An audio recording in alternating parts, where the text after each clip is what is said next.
Ibu kurang geser di sini.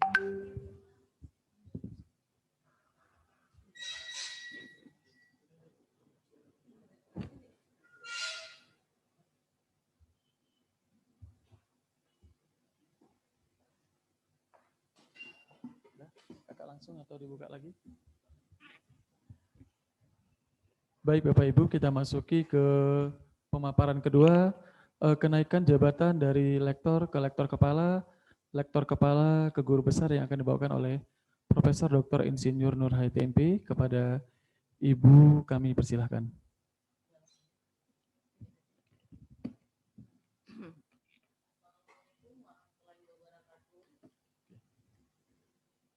Puji syukur kita panjatkan kehadirat Allah Subhanahu wa taala karena pada pagi hari ini kita diberikan kesempatan ya untuk bertemu walaupun melalui daring ya untuk berdiskusi kemudian berbagi ilmu tentang beberapa hal yang terkait dengan kenaikan jabatan akademik. Tadi kita sudah mendengarkan sama-sama ya dari Bu Lisna, itu sudah disampaikan beberapa hal yang terkait dengan penyampaian usulan jabatan akademik ke asisten ahli dan lektor.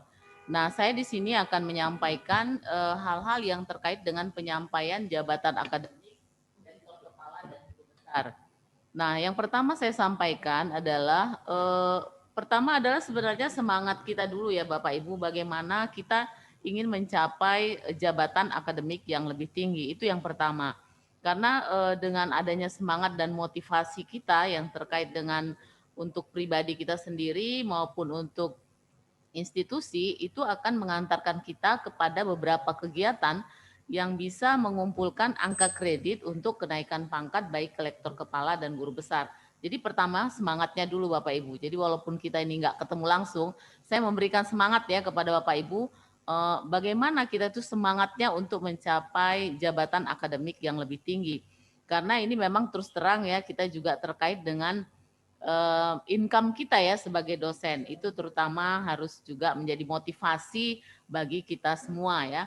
Nah, kemudian next, apa sih hal yang harus kita pahami untuk naik jabatan akademik ya?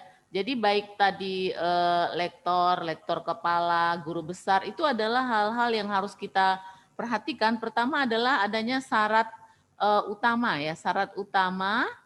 Apa itu syarat utama? Nanti kita akan bahas satu persatu. Karena syarat utama untuk setiap jenjang itu berbeda.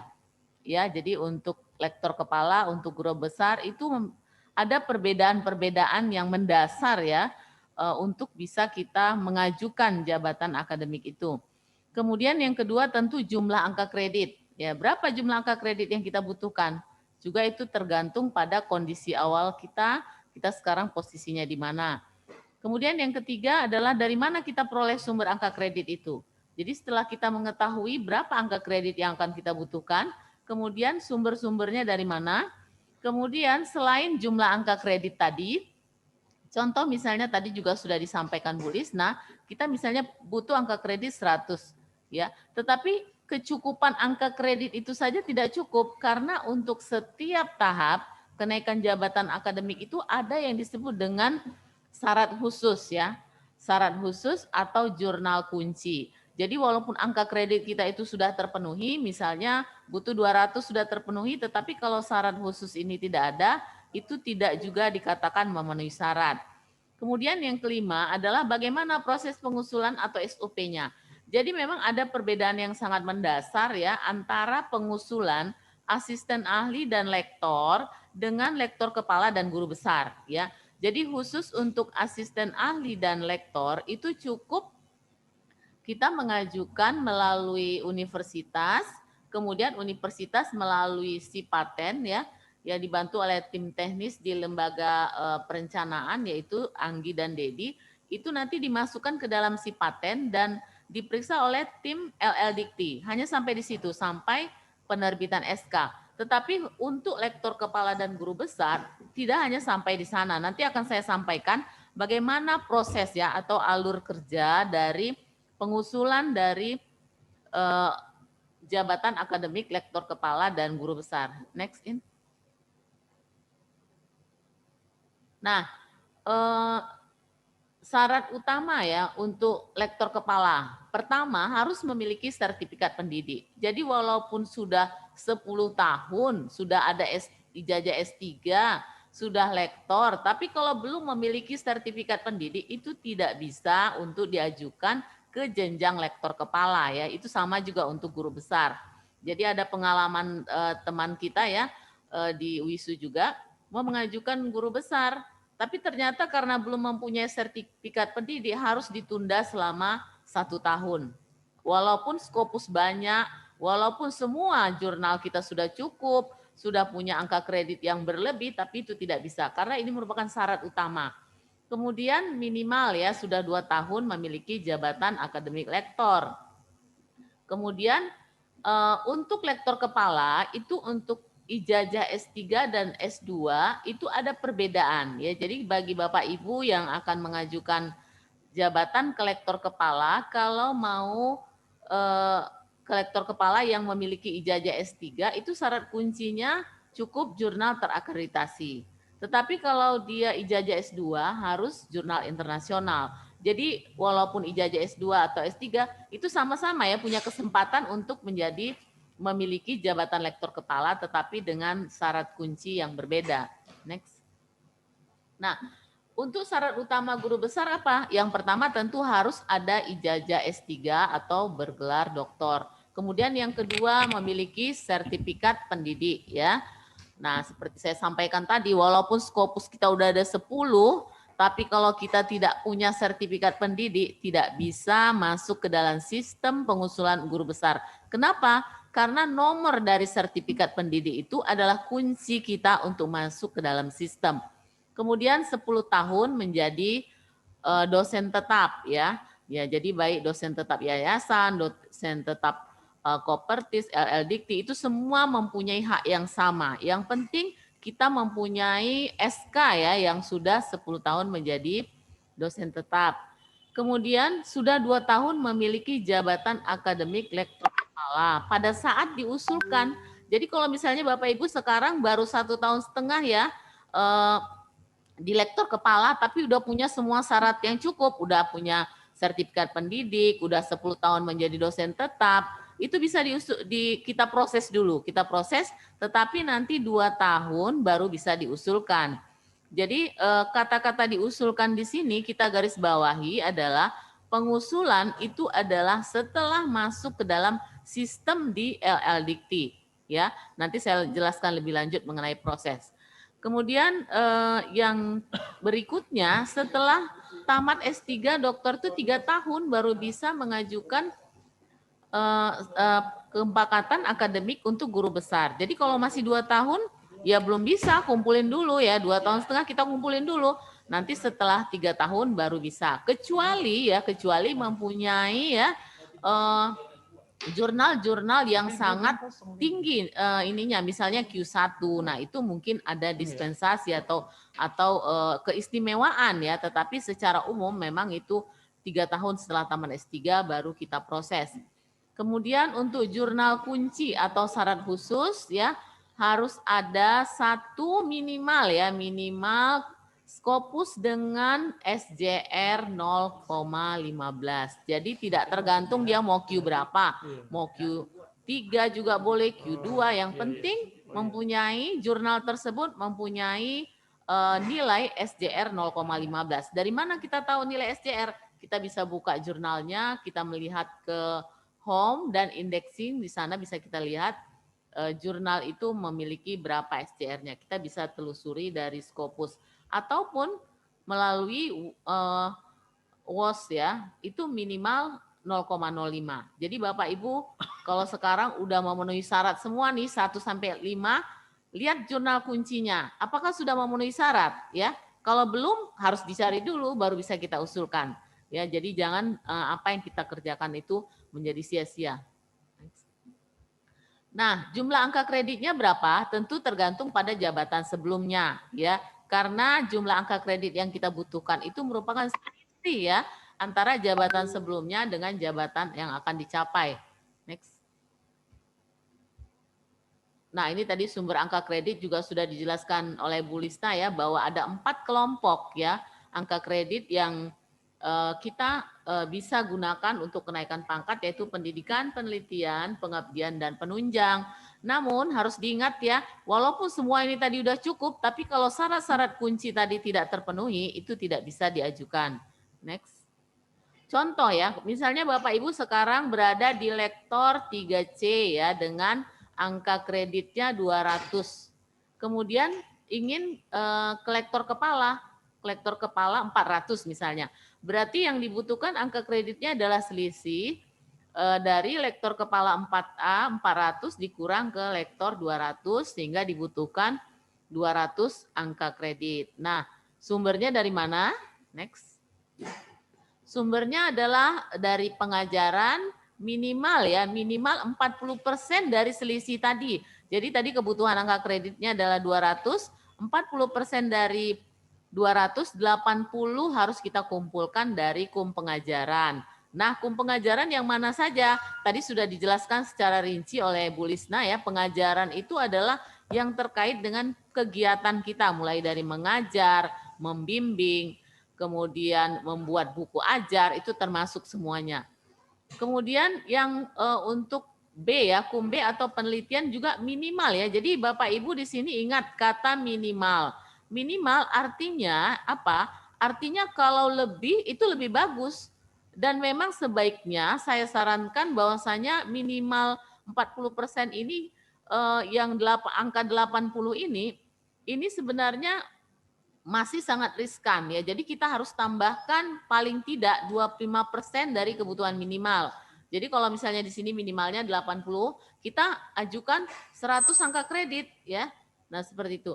Kemudian terutama yang penelitian ya, karena penelitian ini sifatnya dia tidak nilai mutlak ya. Jadi nilai penelitian untuk minimal 40% ini yang kita dapatkan misalnya kita sudah mengumpulkan 80 menurut penilaian sesuai dengan panduan ya, karena di panduan tadi juga sudah dijelaskan ada beberapa penilaian, misalnya buku nilainya 40, jurnal nilainya 20. Nah, kita totalkan 80. Nah, itu kita memberikan nilai maksimal, sementara tim penilai itu tidak memberikan nilai maksimal. Jadi sifatnya tidak mutlak ya. Jadi kalau tadi misalnya buku nilai maksimalnya 40, tetapi tim penilai bisa saja memberi nilai misalnya 30, 20.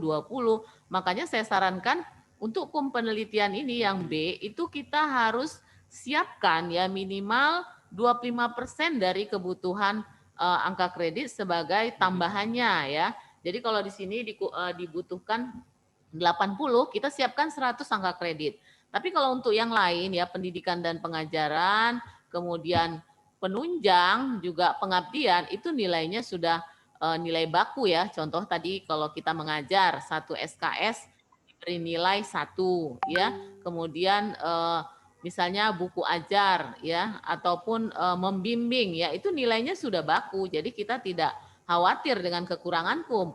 Tetapi dengan kum penelitian ini sangat riskan ya kalau kita memberikan nilai-nilai yang pas-pasan. Nah, seperti itu. Kemudian untuk yang C dan D, di sini kan nilai maksimal. Artinya apa maksimal? Kalau misalnya lebih dari 20 itu percuma ya, juga nggak akan dinilai. Ya kalau misalnya Bapak Ibu tuh terlalu aktif ya, pergi ke sana kemari, ikut seminar, sehingga penunjangnya itu sampai 100 ya, atau pengabdiannya nilai 100, ya nggak usah dimasukkan semua ya kan, percuma. Nanti kita capek-capek ngetik, capek-capek ini merekap itu nggak dipakai. Jadi buat saja nilai maksimal. Jadi kalau tadi sini kan kebutuhan angka kreditnya 200 ya. Maksimal untuk pengabdian dan penunjang itu 10% aja. Udah cukup, nggak usah ditambah. Yang perlu ditambah adalah kum penelitian. Itu yang harus kita pacu. Next. Nah, begitu juga untuk kenaikan jabatan ya dari lektor kepala ke guru besar ya. Lektor kepala itu ada 3 level ya, 4A, 4B, 4C. Kalau Bapak Ibu sekarang misalnya berada di lektor kepala 400, mau ke guru besar 850. Nah, itu berarti Bapak Ibu harus mengumpulkan selisihnya ya. 850 dikurang 400 berarti angka kredit yang dibutuhkan adalah 450. Nah, komponennya sama seperti tadi, tapi dengan proporsi yang berbeda. Next. Nah, tadi juga sudah disampaikan Bu Lisna ya, bahwa semakin tinggi kepangkatan kita, itu kebutuhan untuk penelitiannya yang semakin tinggi. Ya, pengajarannya semakin menurun. Jadi, kalau tadi kita lihat dari lektor ke lektor kepala, kita butuh 40% pengajaran. Di sini cukup 35%. Ya, tetapi penelitiannya naik. Tadi 40%, sekarang jadi 45%. Nah, untuk penunjang dan pengabdian itu tetap ya, jadi maksimal 10%. Jadi kebanyakan juga nggak usah dipakai. Nah, jadi kita harus berpacu di KUMB, yaitu minimal 45%, kita harus punya angka kredit 202,5 ya. Nah, pemenuhan angka kredit 202,5 inilah yang harus kita pacu, kita rencanakan. Jadi jangan di situ kita mau guru besar, kita gerabak-gerubuk sana kemari cari jurnal internasional, sebenarnya tidak seperti itu ya. Kita harus merencanakan ya untuk membuat target-target kinerja kita setiap semester, apa yang harus kita lakukan ya untuk mendapatkan angka kredit sesuai dengan ketentuan. Next. Nah, saya juga kembali menekankan ya Bapak Ibu untuk berkas KUMB atau penelitian. Jadi kalau Bapak Ibu nanti mau mengajukan ke lektor kepala atau ke guru besar, nah itu selain dokumen-dokumen yang sudah Bapak siapkan, tadi sudah punya jurnal internasional ya, sudah punya buku, sudah punya apa lagi ya, proceeding ya, semua itu yang terkait dengan penelitian.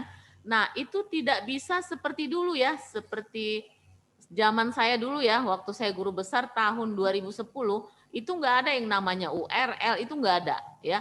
Udah direkap, berkasnya ada 2 koper ya saya bawa waktu itu, saya antarkan ke L2 Dikti, diperiksa, kemudian habis diperiksa di L2 Dikti, saya bawa lagi ke Jakarta ke Dikti, saya bawa langsung waktu itu, 2 koper saya bawa sampai kopernya jebol. Nah, itu dibawa ke sana gitu. Tapi sekarang itu nggak ada lagi Bapak Ibu. Sekarang semuanya sudah by system ya. Semuanya harus ada secara online.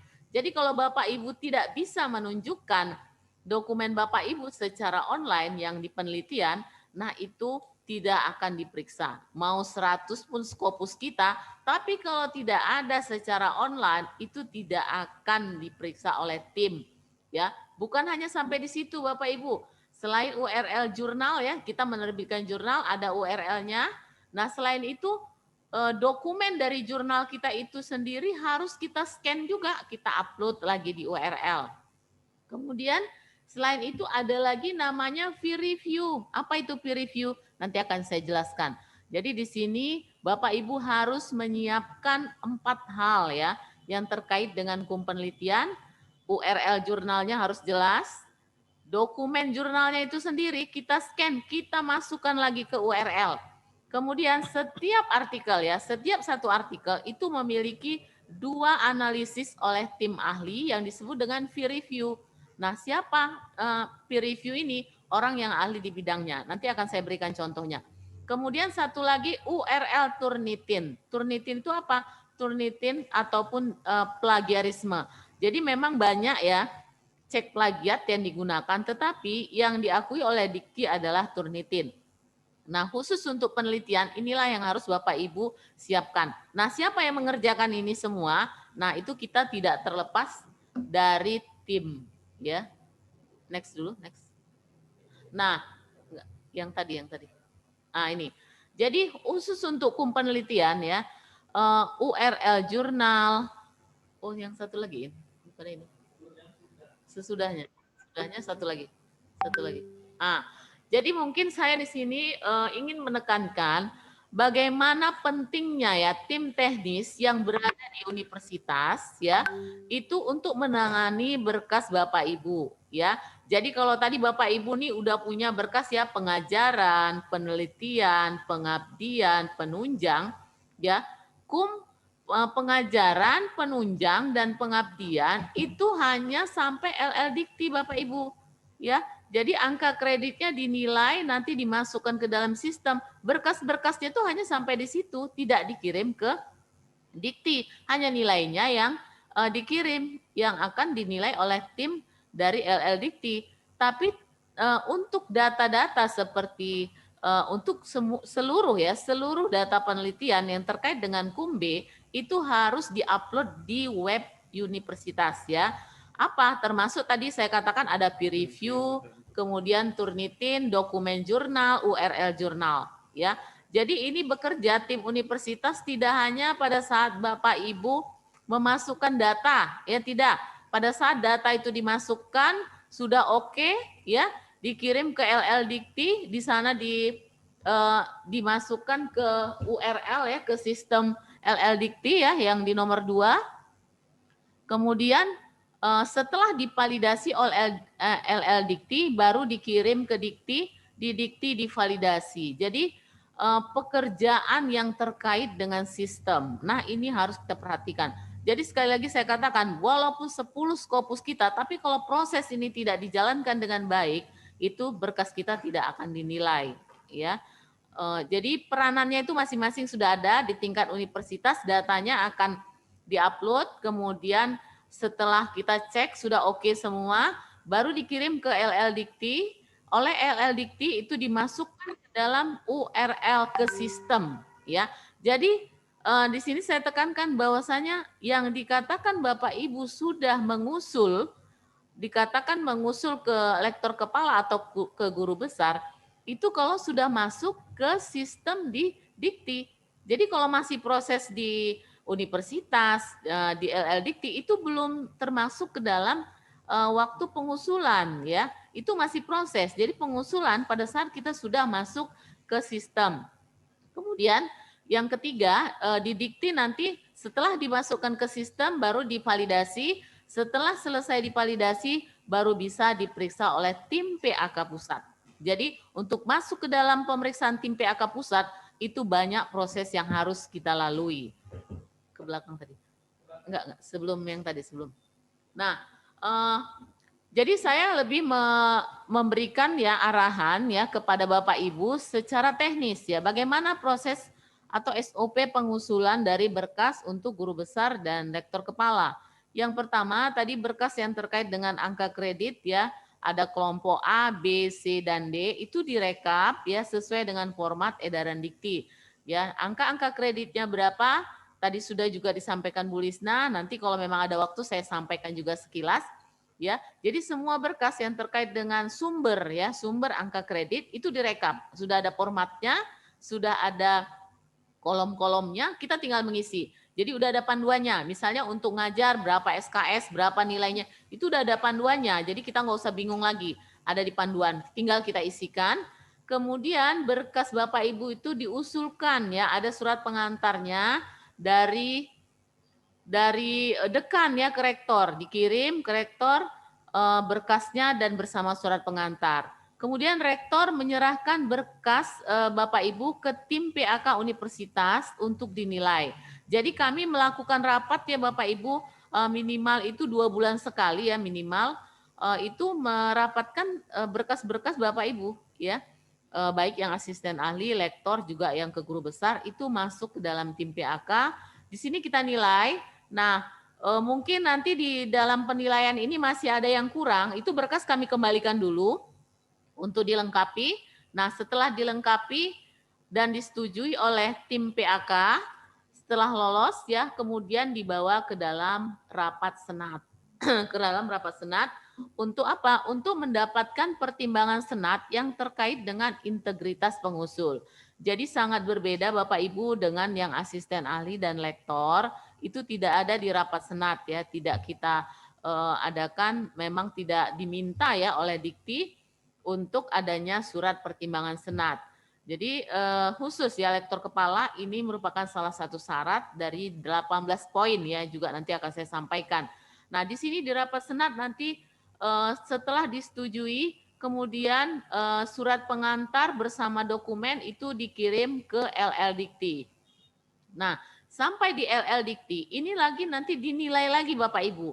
Dinilai oleh penilai tim PAK yang berada di LL Dikti yang terdiri dari 3 orang tim. Ya, 3 orang tim ini menilai dari berbagai substansi tadi yang ABCD. 2 penilai itu adalah dari bidang ilmu, biasanya tim ketiga berasal dari luar bidang ilmu. Nah, di sini juga biasanya kadang-kadang ada perbaikan-perbaikan ya, mungkin kekurangan nilai ataupun berkasnya tidak lengkap. Nah, setelah lolos dari tim PAKLL Dikti, baru berkas diupload di sistem yang saya sebutkan tadi, di sistem di Dikti, terutama yang B ya, yang diupload cuma yang B. Nah, apa yang diupload tadi sudah saya sebutkan, ada jurnal, dokumen jurnal, kemudian ada fee review dan Turnitin. Nah, upload di LL Dikti ini berdasarkan sistem URL yang sudah kita buat di universitas. Jadi tetap basisnya adalah universitas. Ya. Jadi data-data kita itu berada di web universitas. Makanya pada saat penilaian itu diharapkan jangan sampai server di tempat kita itu down, ya. Jadi kalau pada saat penilaian server di tempat kita down, nah itu tim penilai tidak bisa menilai, ya. Jadi dianggap URL tidak bisa diakses. Nah, seperti itu. Ya, jadi beberapa pengalaman dari teman-teman katanya semua kita udah lengkapi, tahu-tahu kok hasil penilaiannya URL tidak bisa diakses. Mungkin salah satu seperti itu, salah memasukkan URL, pada saat penilaian juga terjadi down ya, servernya tidak bisa dinilai, dan tim penilai itu nggak akan mau mencari-cari dan menunggu-nunggu. Ya, begitu dia melihat tidak bisa dibuka, ya sudah dilewati saja, dan kita harus menunggu ya untuk penilaian berikutnya. Nah, kapan penilaian berikutnya? Kadang penilaian berikutnya itu juga kita harus menunggu 2 sampai 3 bulan. Kenapa? Karena antrinya panjang, ya. Jadi yang mau dinilai banyak, apalagi bidang-bidang kedokteran, hukum, itu sangat banyak yang mau dinilai. Jadi kita nunggu antrian. Nah, makanya saya sangat menekankan ya kepada tim kita ya, di sini kebetulan timnya adalah Anggi dan Dedi, itu jangan sampai itu URL salah. Kenapa? Karena kalau URL salah pada saat dinilai, kemudian salah, kita harus menunggu lagi sampai 2-3 bulan. Nah, itu kalau misalnya anggarannya ada. Tapi akhir-akhir ini ada 2-3 bulan ini, itu penilaian sangat terlambat. Kenapa? Karena dana atau anggaran yang terkait dengan penilaian pusat itu belum jelas ya. Jadi mereka belum bisa meminta dari tim penilai itu untuk menilai karena anggarannya nggak jelas. Makanya saya katakan tadi, walaupun semua berkas kita sudah lengkap, tetapi untuk URL ataupun data-data kita yang ada di web itu harus benar-benar sudah fix ya, sudah benar. Kemudian jadi seluruh ya proses baik pengusulan, perbaikan semua dilakukan secara online dan by system. Jadi kalau saya dulu, pengalaman saya lagi nih ceritanya, begitu saya bawa berkas saya ke Dikti, ke Kopertis ya, waktu itu masih Kopertis, ya sudah saya nggak terkait lagi dengan universitas. Kemudian begitu saya bawa berkas saya ke Dikti dari Kopertis, saya nggak terkait lagi dengan Kopertis ya, saya hanya langsung berhubungan dengan Dikti, apa yang kurang seperti itu, jadi paling hanya surat saja ya, minta surat untuk pengantar. Tetapi kalau sekarang tidak Bapak Ibu ya, jadi kesalahan-kesalahan berkas itu tetap diupload atau diperbaiki di web universitas ya. Jadi harus tetap kita berkoordinasi dengan tim yang ada di universitas dan di LL Dikti. Next. Ini tadi sudah saya sampaikan ya. Nah, apa sih enaknya Bapak Ibu menjadi guru besar? Usia pensiunnya Bapak Ibu. Ya, mudah-mudahan kita panjang umur, sehat, pensiunnya 70 tahun. Jadi kalau Bapak Ibu misalnya dosen yayasan nih, ya tetap mendapatkan sertifikasi dosen itu yang dari pemerintah itu sampai 70 tahun, ya. Nah, kemudian berapa sih tunjangan kehormatan yang kita dapatkan ya? Nah, tunjangannya Bapak Ibu 3 kali lipat dari tunjangan profesi. Jadi istilahnya gini Bapak Ibu, begitu kita bangun, kita udah tersedia nih uang 400 sampai 500 ribu. Nah seperti itu, karena 3 kali dari tunjangan profesi. Jadi ini merupakan motivasi ya Bapak Ibu yang sekarang di posisi lektor kepala ya, kita harapkan untuk bersemangat ya, karena tadi yang pertama saya katakan harus ada semangat, dan ada daya juang dan sabar ya. Jadi sabarnya juga banyak ini, bukan satu, sabar, sabar, sabar. Nah seperti itu kalau mau jadi guru besar. Karena itu tadi bukan hanya soal jumlah angka kredit. Angka kredit yang banyak yang sudah cukup pun belum tentu kita bisa lolos. Karena tadi ada beberapa hal yang terkait dengan sistem, dan memang harus ada kesabaran ya. Nah, next. Nah, ini tadi ya juga udah disampaikan Bu Lisna ya, bahwasanya jenjang jabatan kita itu dari asisten ahli, lektor, lektor kepala, profesor. Nah, itu dengan angka kreditnya. Ya, jadi masing-masing angka kreditnya sudah ada. Jadi kalau Bapak Ibu sekarang berada di lektor 300, mau ke lektor kepala 550, bisa enggak? Bisa ya. Kenapa tidak ya? Yang penting posisinya Bapak Ibu sekarang di lektor. Lektor 300 mau langsung ke lektor kepala 700 juga boleh asal angka kreditnya cukup ya. Jadi bukan lektor 300 harus ke 400 dulu, tidak ya. Bisa ke 700, yang penting angka kreditnya cukup. Selisihnya itu yang kita hitung ya. Kemudian Bapak Ibu dari lektor kepala mau ke profesor langsung 1050 juga boleh, nggak masalah ya. Asal angka kreditnya cukup. Dari 400 mau langsung ke 1050, dari 700 mau ke 1050, itu boleh ya. Terus mau loncat jabatan boleh nggak? Boleh ya. Tadi juga udah disampaikan Bu Lisna. Dari lektor mau langsung profesor, semangat nih. Udah cukup syaratnya boleh. Tapi tentu ya ada kriteria-kriteria tertentu ya. Misalnya dari lektor mau ke profesor. Kalau dari lektor kepala ke profesor tadi kan cukup jurnal internasional bereputasinya cukup 1. Tetapi kalau dari lektor ke profesor itu namanya loncat ya, loncat jabatan itu butuh 4 jurnal internasional bereputasi. Nah, ada lagi syaratnya, bukan hanya itu. 2 diantaranya, kalau dokter udah pasti ya harus dokter. Jadi dari segi jurnal ya, jadi artinya yang syarat lain udah cukup nih semua. Ya, dia lektor, kemudian dia udah doktor, syarat-syarat angka kredit udah cukup. Tapi syarat kunci namanya harus punya, ya. Apa syarat kuncinya? Kalau lektor ke profesor itu harus ada 4 jurnal internasional bereputasi. Bukan hanya sampai di situ. 2 diantaranya harus memiliki SJR 0,4 untuk yang dia sosial ya, ya. Jadi 4 dari 2 itu harus SJR-nya 0,4 ya, itu yang sosial. Kalau yang eksak seperti pertanian, kedokteran, itu SJR-nya yang 2 itu harus 0,5. Jadi berat Bapak Ibu. Makanya nanti di akhir acara ini saya sarankan tipsnya nggak usah loncat lah, ya reguler aja ya. Kenapa? Kalau Bapak Ibu loncat jabatan, nanti kumnya nggak cukup, nunggu-nunggu angka kreditnya cukup juga waktu sudah habis. Peraturan berubah lagi. Makanya kalau Bapak Ibu reguler ya paling tidak lektor kepala dulu 400 ya kan, sambil ngumpulin untuk ke profesor. Jadi jangan semangat kali saya ini mau loncat, tahu-tahu mentok ya bertahun-tahun berkasnya berada di dikti tidak bisa disentuh. Kenapa? Karena memang syaratnya nggak terpenuhi. Nah seperti itu. Next.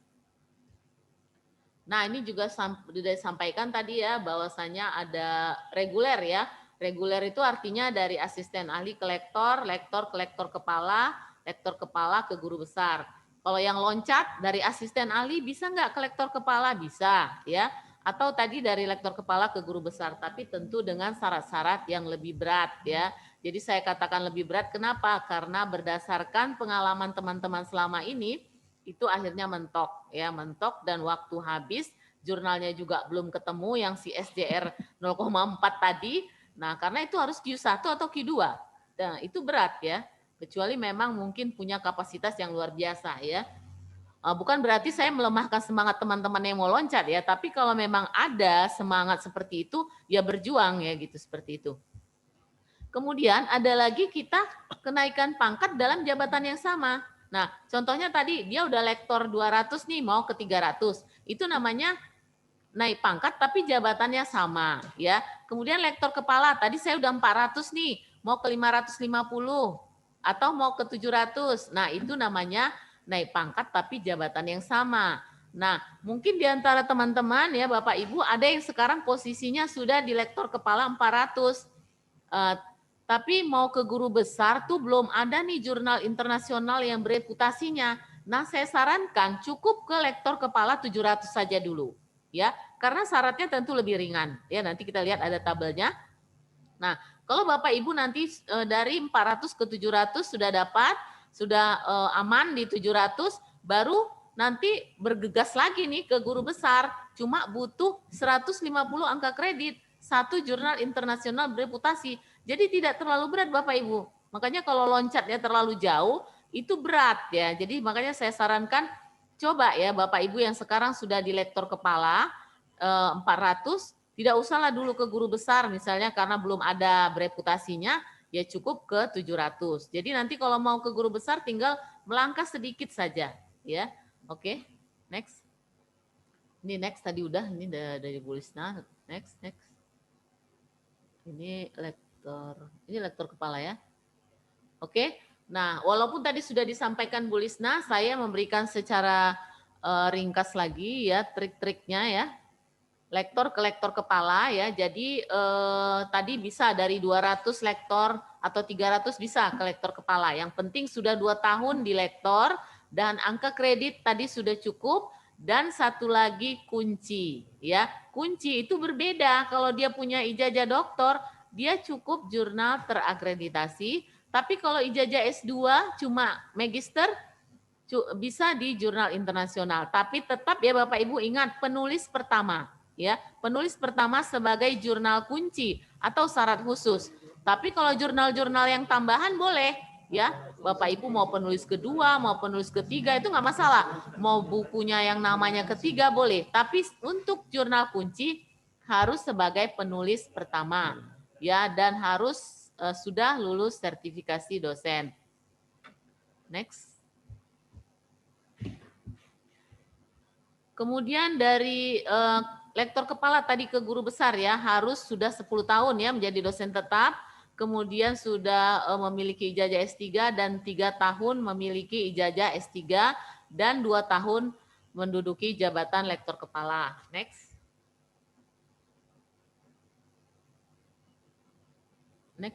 Udah? Sebelumnya. Nah, oke. Nah, lektor kepala ke profesor secara reguler ya. Jadi yang poin kedua ya, memiliki jurnal ilmiah internasional bereputasi sebagai penulis pertama ya.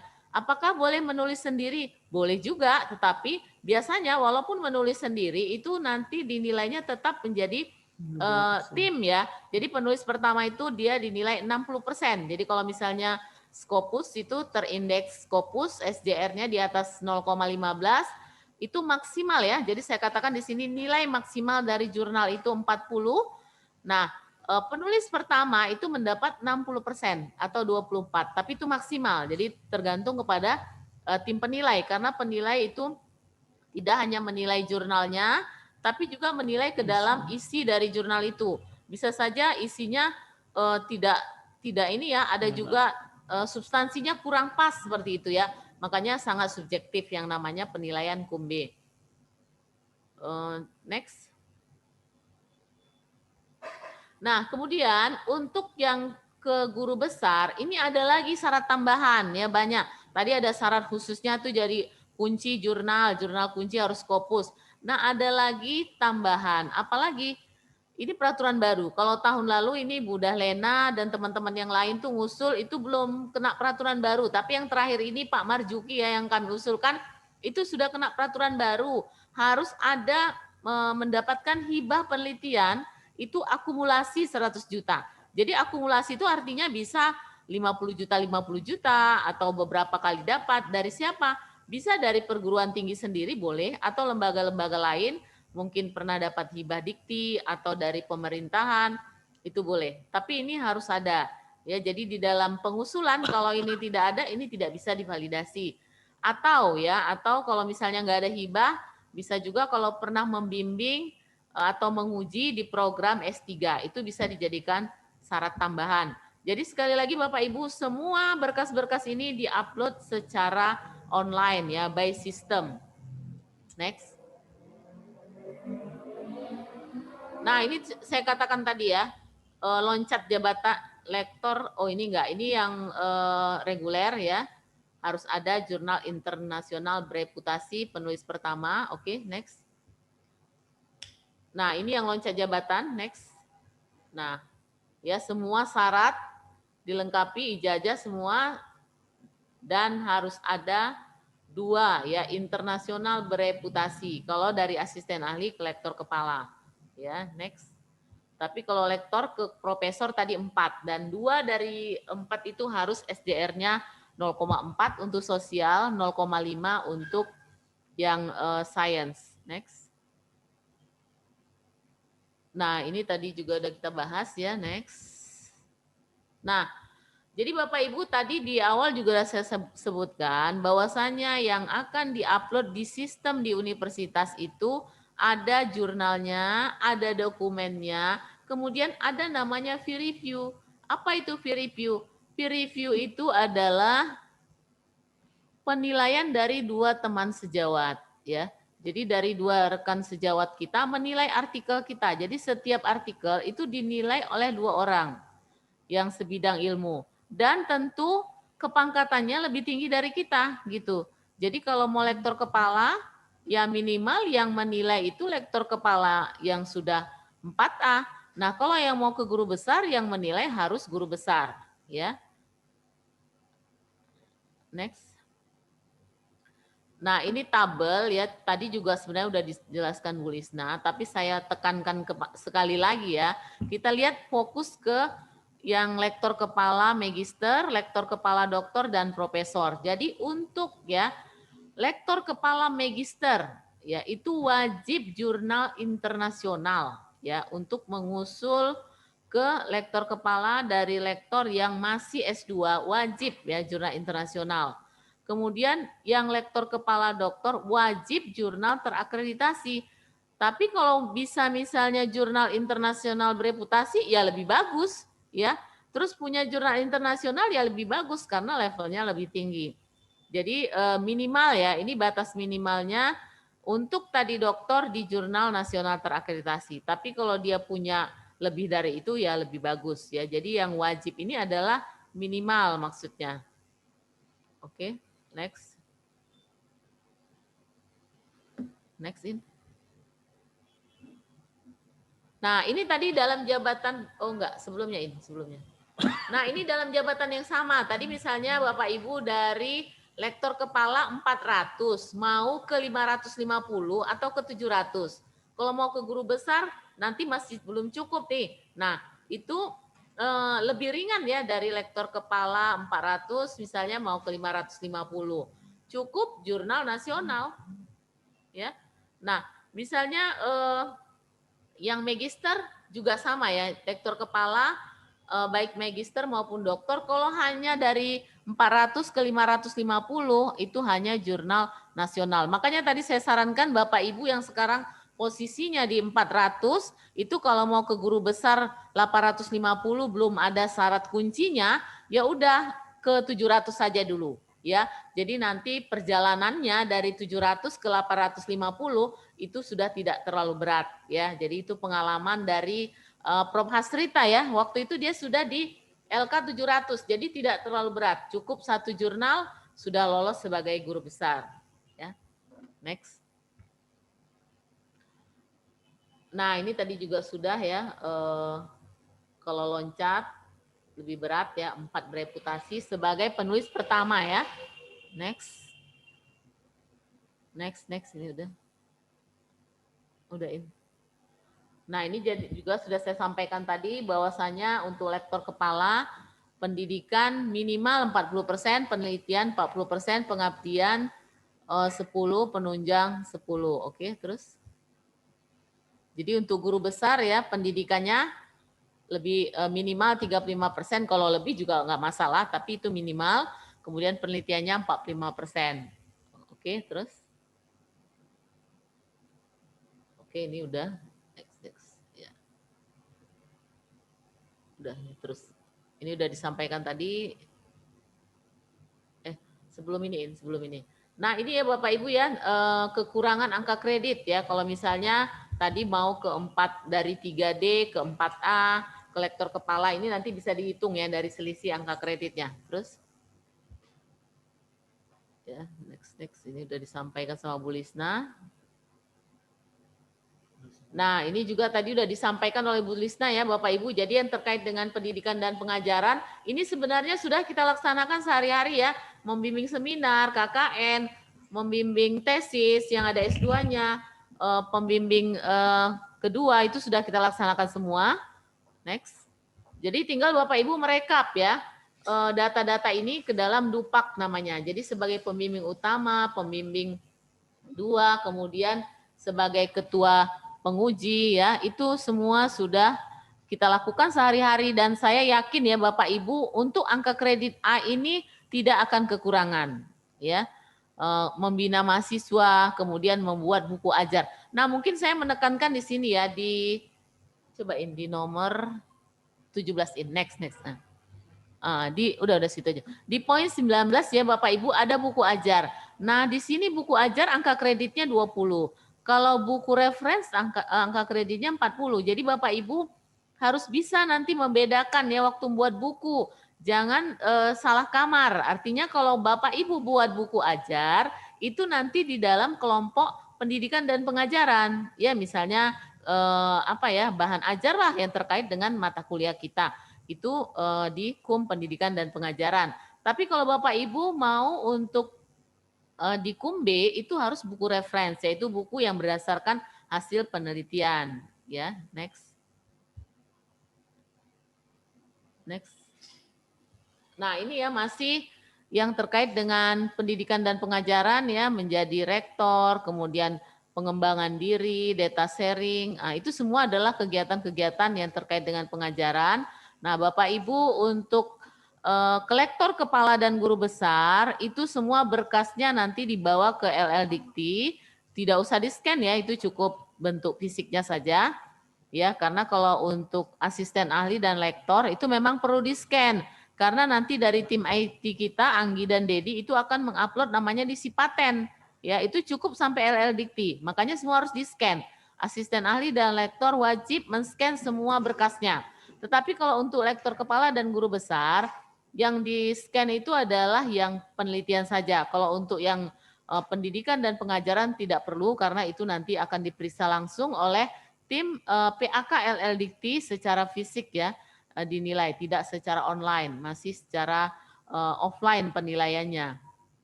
Nah, saya penekanannya adalah ke KUMB tadi, karena KUMB ini adalah yang sangat riskan, yang selama ini teman-teman yang mengajukan lektor kepala dan guru besar sering menjadi masalah ya. Masalahnya di mana? Masalahnya pertama adalah kekurangannya ya, kurang angka kredit untuk penelitiannya kurang. Nah, bagaimana mengantisipasinya supaya jangan kekurangan di angka kredit? Kita bisa membuat monograf ya, buku reference, monograf. Next. Kita bisa membuat karya ilmiah dalam bentuk monograf ataupun book chapter, itu bisa. Jadi jangan kita terus panik hanya jurnal internasional bereputasi, enggak seperti itu. Itu kita penuhi saja 1 atau 2, tapi benar-benar ya jurnal internasional bereputasinya itu benar-benar skopus dan bisa dibuktikan. Artinya kita telusuri dululah jurnal yang akan kita tuju ya. Nah, itu kuncinya saja 2. Tapi selain itu untuk tambahan angka kredit, contohnya tadi kita untuk dari 4A ke 850, itu untuk guru besar kan perlunya 200 angka kredit ya di bidang penelitian. Nah, kita bisa mendapatkan sumber-sumber itu dari buku ya, buku reference, monograf ya. Buku referensi ini angka kreditnya 40. Nah, didukung oleh adanya haki ya. Jadi buku itu dihakikan sehingga nilainya bisa maksimal. Tapi kalau nggak dihakikan, ya nilainya tergantung pada tim penilai. Nah, seperti itu. Jadi sangat subjektif juga ya, tidak mutlak nilainya.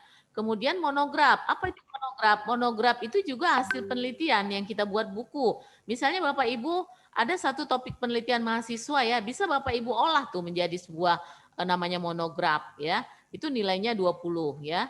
Kemudian bisa juga sumbernya dari book chapter ya, bagian dari buku. Ya, kita menulis beberapa orang. Nah, kita menjadi penulis pertama boleh ataupun kedua. Nanti angka kreditnya adalah sesuai dengan proporsionalnya ya. Kalau penulis pertama itu adalah 60%, penulis kedua dan berikutnya itu 40% dibagi ya. Kalau misalnya cuma 2 penulisnya berarti 60% untuk penulis pertama, 40% itu untuk penulis kedua. Tetapi kalau misalnya penulisnya 3, ya 40% itu dibagi untuk 3 orang. Nah, seperti itu. Kemudian jurnal ya, jurnal nasional terakreditasi itu bisa menjadi sumber-sumber angka kredit. Cuma harus diingat ya, ada lagi ketentuan. Jurnal nasional itu maksimal 25% dari kebutuhan angka kredit di bidang penelitian. Ya, misalnya tadi Bapak Ibu angka kredit penelitiannya butuh 200 ya. Khusus penelitian ya, bukan dari total angka kredit yang dibutuhkan. Nah, dari 200 itu maksimal 25% yang boleh jurnal nasional. Nah, kalau misalnya lebih nggak usah dimasukkan. Kenapa? Karena nanti sistem menolak. Bapak Ibu tidak bisa divalidasi. Ya. Proceeding juga seperti itu ya. Maksimalnya ada ya proceeding. Berapa deh? 25%. 25% juga. Ya, jadi kalau semua proceeding, rajin seminar ke sana kemari, mau jadi guru besar, toto tidak punya jurnal Scopus, nggak bisa juga Bapak Ibu. Ya, jadi harus ada keseimbangan di sini ya. Keseimbangan dari sumber-sumber KUM B ini. Ya, ada buku, ada juga jurnal nasionalnya, ada yang terakreditasinya. Nah, bereputasi sudah pasti ya, itu adalah kunci. Kemudian proceeding yang nasional, internasional. Kemudian kalau laporan penelitian sekarang tidak lagi ya. Jadi laporan penelitian itu tidak lagi. Kita adalah semua jurnal-jurnal yang online. Kemudian bisa nggak mengedit buku? Bisa ya. Jadi mengedit buku juga termasuk ke dalam pelaksanaan penelitian. Ya, jadi selama ini mungkin kita selalu terpaku kepada jurnal-jurnal internasional ya. Padahal sebenarnya banyak lagi yang lain ya, yang bisa kita jadikan untuk KUM angka kredit di bagian penelitian. Ya, jadi saya membangkitkan semangat Bapak Ibu nih, kalau sudah ada 2 yang bereputasi, jangan lagi pusing ya nyari-nyari bereputasi, cukup dulu. Kalau memang mau nambah ya kita ditunggu ya. Tetapi itu sudah bisa kita ajukan kalau yang lainnya sudah cukup. Next. Nah, ini ya kegiatan tadi saya tambahkan lagi buku referensi, buku monograf ya. Referensi itu angka kreditnya 40, monograf 20, kemudian internasional bereputasi 40 ya. Kemudian internasional bereputasi tapi SJR-nya di bawah 0,15 ya. Itu ada nilainya juga 30. Kemudian jurnal-jurnal yang Copernicus ya, yang DOAJ, indexing CABI ya namanya di sini DOAJ semua itu 20. Kemudian nasional terakreditasi nilainya 25. Nasional tidak terakreditasi tapi ada di DOAJ nilainya 15. Kemudian nasional biasa yang belum ada sintanya. Nah, itu nilainya 10. Ya, jadi ini sumber-sumber ya Bapak Ibu bisa Bapak Ibu mulai dari sekarang mungkin dicek dulu yang udah ada apa ya, yang belum ada apa itu coba dilengkapi. Jangan selalu panik ya dengan jurnal ya, banyak yang lain yang bisa kita buat. Next. Nah, ini tadi ya jurnal nasional tidak terakreditasi ya yang belum Sinta itu nilainya 10. Kemudian seminar ya, seminar internasional ya. Dengan syarat ya tentu ketentuan-ketentuan internasional itu dipenuhi ya. Ada minimal 5 negara, nah seperti itu nilainya 15. Kemudian kalau proceedingnya itu terindeks Scopus itu nilainya 30 ya. Kemudian seminar nasional, tentu harus ada proceedingnya, nilainya 10. Poster juga bisa ya, poster nasional ada nilainya. Seminar internasional tidak dimuat dalam proceeding, ada juga nilainya. Jadi Bapak Ibu misalnya ikut seminar, tapi artikelnya nggak di dalam proceeding nggak ada, masih ada juga nilainya, 5 nilainya. Ya, kalau yang nasional nilainya 3, tapi tentu dengan bukti ya. Buktinya adalah artikelnya dan sertifikat Bapak Ibu sebagai peserta dari seminar tersebut. Jadi sekali lagi saya tekankan bahwa untuk memenuhi KUM penelitian itu banyak cara yang bisa kita lakukan dengan tidak mengesampingkan kunci-kunci yang wajib kita punyai. Next. Nah, ini banyak lagi ya kegiatan penelitian ya, beberapa artikel di koran juga, tapi maksimal ya Bapak Ibu hanya 10%. Jadi kalau Bapak Ibu rajin nulis di koran, itu ada nilainya, 1 artikel nilainya 1 ya.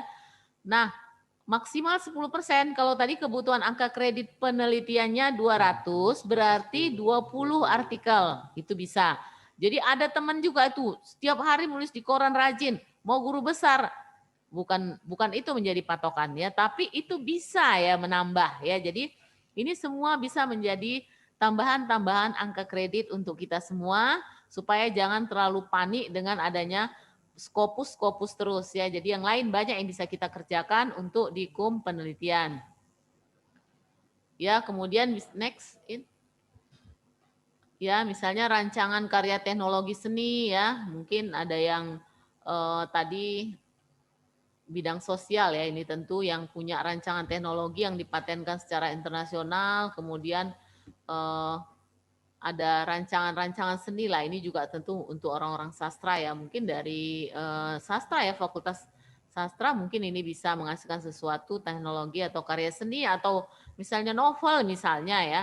Nah, mungkin saya tambahkan lagi ya yang terkait dengan konsep kampus merdeka, memang belum ada keluar aturannya, tetapi nanti ke depan kita kalau membimbing mahasiswa yang bisa sampai go internasional, itu kita juga nanti akan diberi nilai sama seperti menulis di Scopus atau jurnal internasional bereputasi. Tapi peraturannya belum keluar, cuma dalam acara-acara ya dalam pemaparan konsep kampus merdeka itu sudah disampaikan oleh Dikti bahwasanya nanti tidak terpaku pada Scopus ya. Jadi bisa saja misalnya karena kan karakter setiap orang itu tidak sama ya. Ada memang yang hobinya menulis, tapi ada orang yang hobinya membimbing mahasiswa. Nah, tapi kalau mahasiswa itu bisa go internasional, itu nanti akan dihargai juga sama seperti kita menulis di Scopus. Jadi itulah mungkin konsep kemerdekaan nanti dari dosen-dosen itu harus merdeka juga ya.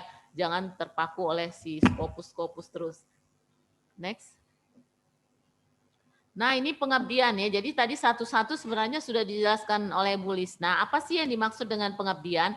Konsepnya adalah secara umum adalah pengabdian adalah bagaimana kita memberikan ilmu kita kepada orang lain. Itu adalah pengabdian. Seperti saya sekarang di sini memberikan materi di depan Bapak Ibu adalah pengabdian juga.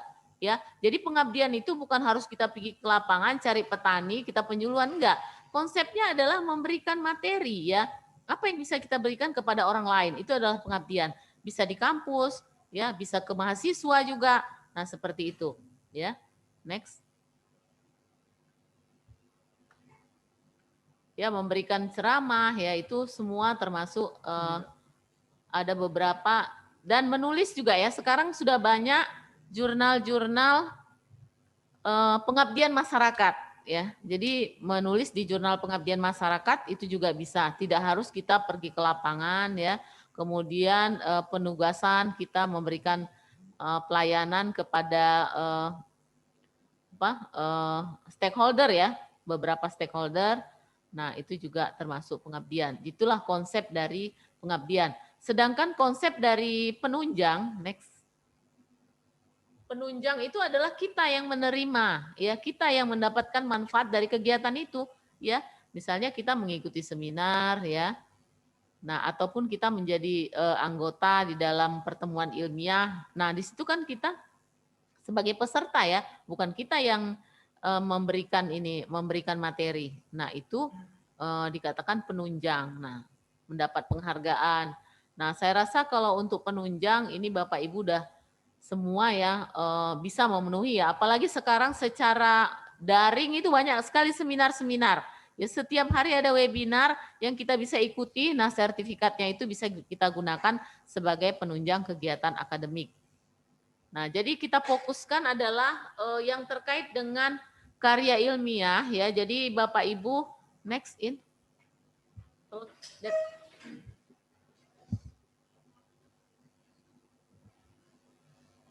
Next. Yang gambar 3 itu. Terus nah gitu.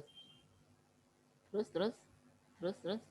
Nah, jadi Bapak Ibu sekalian ya, jadi tadi makanya saya bilang yang mau lektor kepala, terutama yang guru besar, itu harus banyak sabar. Kenapa? Karena banyak hal-hal yang di luar dugaan kita. Contoh ya, di sini kita lihat ada 3 titik ya, 3 titik yang saling berkaitan yang harus kita perhatikan. Apalagi untuk adik-adik mungkin yang sekarang masih lektor, nanti cita-citanya harus jadi guru besar ya. Kenapa? Karena tadi itu setiap kita bangun langsung ada 500.000. Nah, itu harus kita bayangkan. Nah, jadi kalau dari sekarang mau ke guru besar itu harus direncanakan. Apa yang harus direncanakan? Pertama adalah pendidikan terakhir, ya. Kenapa? Karena pendidikan terakhir ini kan memakan waktu ya. Tamat S3 4 tahun itu belum tentu tamat, ya. Bisa 5 tahun baru tamat. Jadi memakan waktu. Nah, dari sekarang yang belum S3 terus bercita-cita mau jadi guru besar, tolong perhatikan pendidikan terakhirnya apa, ya. Nah, kemudian setelah nanti tamat S3, karya-karya ilmiahnya itu harus sesuai dong dengan pendidikannya itu. Jangan dia tamat S3-nya misalnya manajemen, karya ilmiahnya nanti bidang lain gitu ya, bidang yang nggak sesuai dengan S3-nya, itu nggak bisa ya. Jadi walaupun banyak, oh skopusku banyak, katanya aku udah tamat S3, tapi tamat S3-nya manajemen, sementara skopusnya misalnya bidangnya bidang sosial politik misalnya, seperti itu nggak bisa ya. Jadi harus ada keselarasan. Kemudian yang ketiga adalah dengan ilmu penugasan. Nah, apa yang dimaksud dengan ilmu penugasan? Itu adalah home base kita, ya. Jadi home base-nya itu manajemen, ya. Kemudian karya-karya ilmiahnya adalah bidang manajemen. Tamat S3-nya dari sosial politik itu nggak bisa, gitu ya. Nah, jadi makanya harus kita selaraskan. Jadi mulai sekarang yang sedang S3 nih udah mulai mempersiapkan diri ya. Semua karya ilmiah dan penugasannya, mata kuliah yang diampu itu harus selaras. Ya. Jadi 3 titik ini karena salah satu tidak terpenuhi itu tidak bisa diajukan menjadi guru besar, ya. Kenapa? Karena nanti di dalam rapat senat ya, jadi salah satu nanti persyaratan yang saya sudah sampaikan tadi di dalam alur atau SOP atau proses ya untuk menjadi seorang guru besar itu ada kita melewati rapat senat, rapat pertimbangan senat.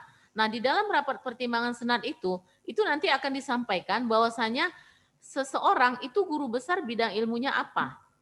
Ya. Seseorang tuh bidang ilmunya apa? Jadi harus ada kajian ya. Jadi guru besar bidang ilmu pertanian misalnya atau guru besar bidang ilmu politik ya.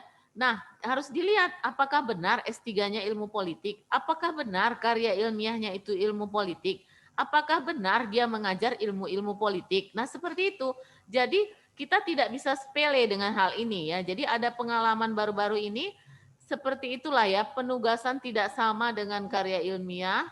Akhirnya waktu berjalan terus ya, penilaian itu juga nggak bisa kita seperti maunya kita kapan dinilai ya. Karena ada juga kendala-kendala misalnya di dikti, masalah anggaran. Nah mereka tentu nggak mau tahu.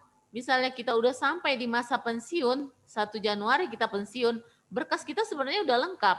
Tetapi mereka tidak rapat di 1 Januari. Itu ya kita dirapatkan lewat 1 Januari, ya kita udah nggak bisa lagi jadi guru besar NIDN. Ya harus NIDK. Nah seperti itu. Jadi kita berpacu dengan waktu. Jadi kalau adik-adik sekarang tadi seperti kata Pak Rektor ya, posisinya sekarang di lektor ya, Det, 40% ya. Berarti potensi sekali ini nanti menjadi guru besar ya ke depan. Nah, ini sangat potensial.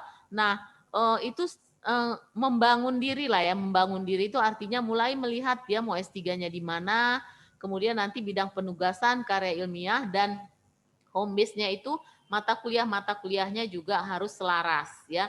Karena jangan kita sepelekan. Hal-hal kecil sepertinya hal kecil ya, tapi ini bisa menjadi kendala besar karena kita berpacu dengan waktu. Next. Nah, ini ada beberapa ketentuan ya. Nanti kalau yang tadi semangat nih mau jadi guru besar. Nah, lihat S3-nya bidang ilmu, karya ilmiah sebelumnya apa, pendidikannya apa, kemudian bidang penugasannya apa ya. Jadi kalau misalnya bidang ilmu karya ilmiah sebelum S3 dan pendidikan S3 sesuai dengan karya ilmiah itu udah nggak ada masalah. Itu semua lancar aja ya, itu semua lancar. Sebenarnya kan yang menjadi masalah seperti nomor 3 ya, bidang ilmu karya ilmiah sebelum S3, pendidikan S3-nya dan penugasannya itu tidak sesuai. Nah, ini ditolak menjadi guru besar. Ya. Jadi asal jangan, maksudnya gini, jangan kita salah ikut-ikutan orang guru orang dokter, kita dokter, yang penting lulus, nggak bisa seperti itu, ya. Jadi harus direncanakan dari sekarang, ya, terutama yang belum S3. Kalau yang sedang S3, mulai membangun diri dengan menghasilkan karya-karya ilmiah yang sesuai dengan bidang ilmu dan penugasannya. Nomor 4 juga ya, kita lihat. Bidang ilmu karya ilmiah sebelum S3 dan pendidikan S3 sesuai. Tapi tidak sesuai dengan karya ilmiah dan bidang penugasannya. Ya, jadi S3-nya tadi misalnya politik ya. Tapi karya ilmiahnya sastra, kan penugasannya sastra, ya nggak bisa. Ya, itu harus, makanya kadang-kadang harus pindah home base. Tapi kalau pindah home base oke lah, masih bisa. Tapi kalau misalnya karya ilmiah S3 itu kan nggak bisa kita berubah begitu saja ya, itu membutuhkan waktu. Tapi kalau home base mungkin masih bisa dibantu untuk pindah home base. Tapi kalau S3 itu waktunya lama, nggak mungkin kita mulai lagi S3 kan seperti itu. Jadi harus hati-hati. Next. Nah, masalah-masalah apa sih yang sering dihadapi dalam pengajuan angka kredit ya atau jabatan fungsional? Nah, yang saya sebutkan tadi ya di poin 2 ya. Poin 2 itu tadi URL jurnal, artikel dan fee review ya. Jadi jurnal yang kita terbitkan itu harus jelas URL-nya kita masukkan ke dalam sistem. Misalnya Bapak Ibu menulis di suatu jurnal ya. Nah, waktu tim IT tim IT itu ada dari universitas, dari LDikti, itu memasukkan URL jurnal Bapak Ibu. Kalau nggak sesuai ya URL jurnal yang dimasukkan dengan URL jurnal yang sebenarnya, salah satu huruf saja, ini juga nanti tidak bisa dinilai oleh tim. Ya. Kemudian URL artikel. Kok ada URL jurnal, ada URL artikel? Apa bedanya? Nah, bedanya begini. Kalau URL jurnal, begitu kita klik, ya, kita langsung melihat sosok jurnal itu, jadi halaman jurnal, misalnya jurnal apa, IJSTR atau jurnal IJSNM, kita klik URL-nya langsung nampak jurnalnya. Nah, waktu kita klik URL jurnal, tentu kan artikel kita kan nggak langsung dapat ya, nggak langsung nampak kan artikel kita, dia kan berada di dalam arsip-arsip jurnal itu. Nah, itu tim penilai itu nggak mau nyari-nyari, dia nggak akan mau URL jurnal dibuka, nyari-nyari ini di mana sih ini artikel Dedi dicari, dia nggak mau itu tim. Makanya ada satu lagi namanya URL artikel.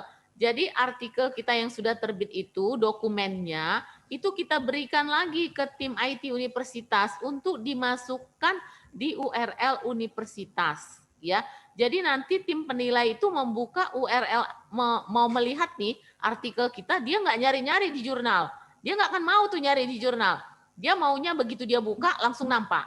Jadi URL artikel ini dimasukkan di web universitas. Nah, kalau diklik oleh tim itu langsung klik dia nampak, dia langsung baca, ya. Nah, kalau dia nggak baca dia langsung buat aja tidak di URL tidak bisa dibaca atau tidak bisa diakses seperti itu. Ya, makanya saya katakan tadi, walaupun banyak Scopus kita, tapi kalau teknis-teknis ini tidak kita perhatikan, kita nggak akan dinilai. Nah, seperti itu. Ya. Kemudian satu lagi, URL fee review. Nah, URL fee review ini juga harus benar. Kalau nanti yang dikasih misalnya ke dikti salah URL-nya, salah dimasukkan ke dalam sistem, nanti tim di pusat juga nggak bisa baca. Dan juga disebutkan tidak bisa diakses. Jadi bukan hanya jurnalnya ya. Jadi komponen dari yang 3 ini termasuk nanti salah satu lagi yang indikasi plagiasi itu juga harus URL-nya bisa diakses. Kalau misalnya 4 komponen ini salah satu saja tidak bisa diakses, nah itu tidak dinilai.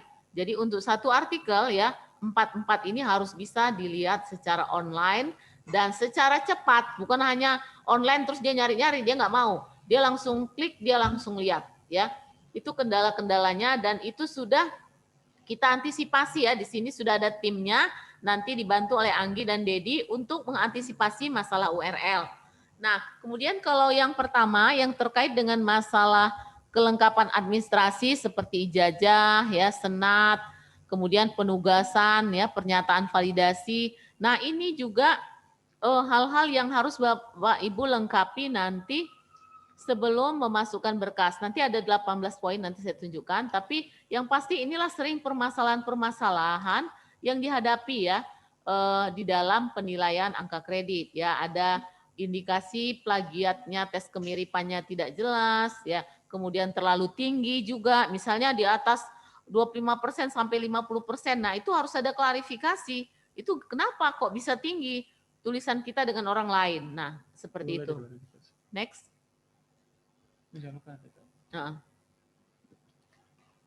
Nah, penyebab-penyebab apa pengusulan itu tidak setujui? Pertama tentu dari segi jumlah angka kredit ya, belum cukup. Oke. Kenapa belum cukup? Karena itu tadi kita selalu memang menilai ya, terutama yang kum penelitian ya, saya katakan kalau kum yang tadi A, C dan D itu sudah angkanya sudah tertentu. Itu kita sudah bisa lihat di panduan. Tetapi untuk angka kredit penelitian itu kan sifatnya bisa kita katakan agak subjektif ya, tidak absolut ya. Jadi kalau kita katakan misalnya Scopus tuh nilainya maksimal 40, tim penilai bisa saja menilainya 20. Nah, seperti itu.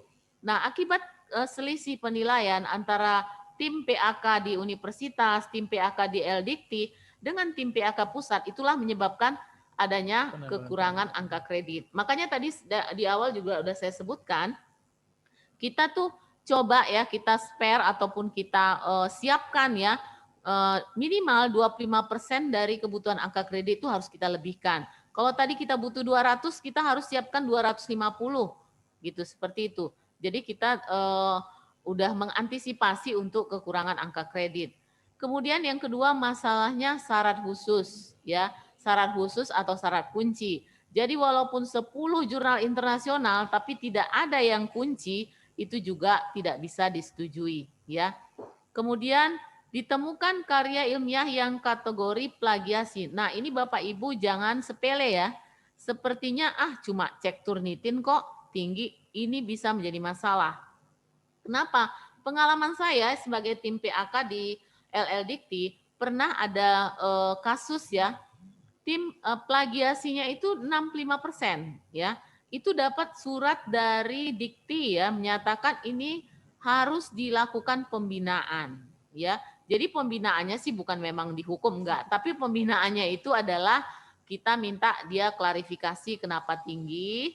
Kemudian setelah diperbaiki memang diusulkan kembali. Tetapi ini kan artinya bisa menyebabkan waktu kita jadi lebih panjang kan. Artinya terutama misalnya teman-teman yang mengusulkan guru besar itu udah waktunya sangat mepet ya, misalnya umurnya udah 63 gitu ya kan. Sementara umur terakhir itu kan 65 tahun dan sekarang ketentuannya Bapak Ibu ya 1 tahun sebelum pensiun itu harus sudah diajukan. Misalnya Bapak Ibu pensiunnya di Desember 2021, itu di Desember 2020 itu sudah harus diajukan. Nah, kata-kata diajukan itu bukan dirapatkan di universitas. Yang diajukan itu adalah sudah masuk ke dalam sistem di Dikti. Itu yang dimaksud dengan diajukan. Nah, jadi kalau misalnya udah waktunya seperti itu, nah itu kita harus benar-benar menyiapkan berkas kita. Jangan sampai lagi ada hal-hal yang terkait dengan misalnya hal teknis, misalnya plagiasi, itu nanti akan memakan waktu panjang dan bolak-balik salahnya itu aja ya. Yang Turnitinnya tinggi dikembalikan lagi, suruh lagi perbaiki. Seperti itu bolak-balik. Sementara kalau itu udah kita siapkan sebelumnya, itu sebenarnya tidak menjadi masalah ya. Next. Nah, kemudian permasalahan ya, syarat khusus. Nah, disubmit pada jurnal ilmiah yang tidak bereputasi. Sebenarnya bukan tidak bereputasi, bisa saja waktu kita masukkan dia bereputasi, tetapi dia cancel. Nah, ini juga jadi masalah. Makanya begitu kita sudah memasukkan berkas ke dalam sistem, kita tetap juga menulis, artinya mempersiapkan artikel-artikel untuk cadangan, ya. Nah, benar-benarlah Bapak Ibu coba untuk mencari ya jurnal-jurnal yang benar-benar bisa dipertanggungjawabkan. Karena banyak sekali sekarang jurnal katanya Scopus, tapi habis itu dia cancel lah segala macam, akhirnya kesempatan untuk menjadi guru besar itu menjadi hilang karena termakan oleh waktu, ya kan? Kemudian nah, ini cek similarity atau Turnitin tadi. Nanti saya kasih contohnya. Next.